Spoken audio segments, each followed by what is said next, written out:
graphics are without a doubt the single most immediately noticeable and judged component of any game. You see it all the time.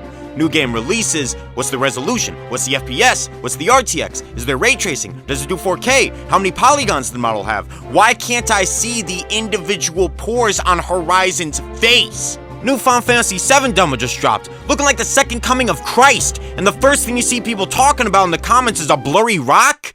Huh? What? It's easy enough to understand.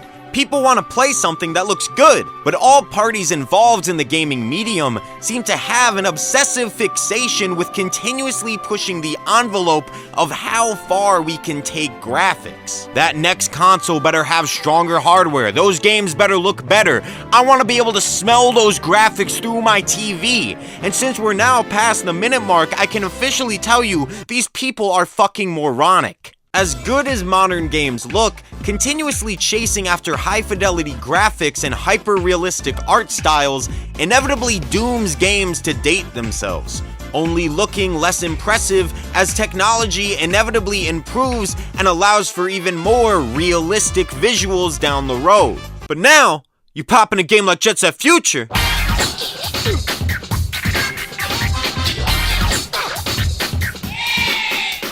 those colors just pop out of the screen at you. The world looks so distinct. The characters look so stylized. This game could have easily come out today and no one would bat an eye when really this game is over 20 years old.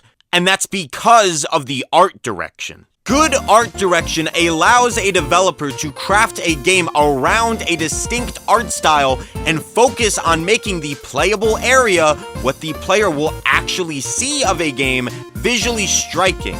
Wind Waker, Sly Cooper, Okami. These games will forever look just as incredible as the day they were released. They may not be running 8K ray tracing with 96 quintillion polygons per second, but they don't need to. They're designed to fit a specific art direction and they look badass. This doesn't mean that realistic graphics should be avoided when crafting a game.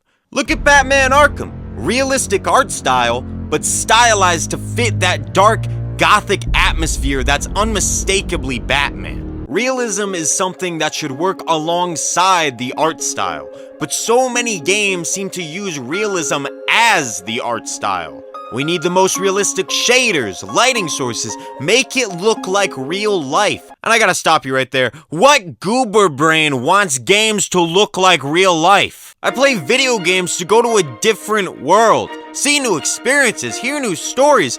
I want to see something that has some character. Take even half of the massive resources most AAA developers have and put them in the hands of someone that actually understands art direction and watch them deliver the most visually stunning game you've ever seen.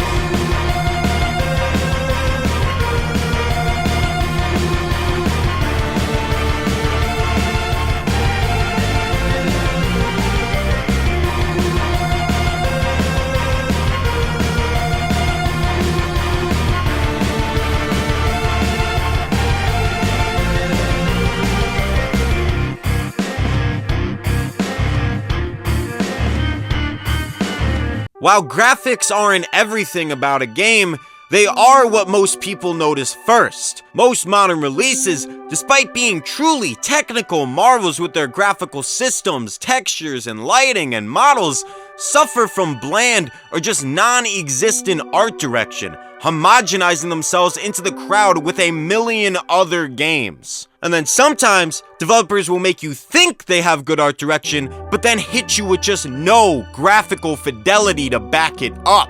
There's definitely a delicate balance between art direction and graphical fidelity, yet for how fixated the gaming media is on visuals, the vast majority of releases only seem to focus on this. I want games to be as good as they can be, and while of course I understand the pursuit for movie quality visuals in games, gaming is a separate medium for a reason.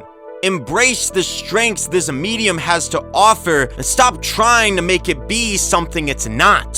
So with all that said, guys, what I'm basically getting at here is, what the fuck are they doing with Jet Set Radio?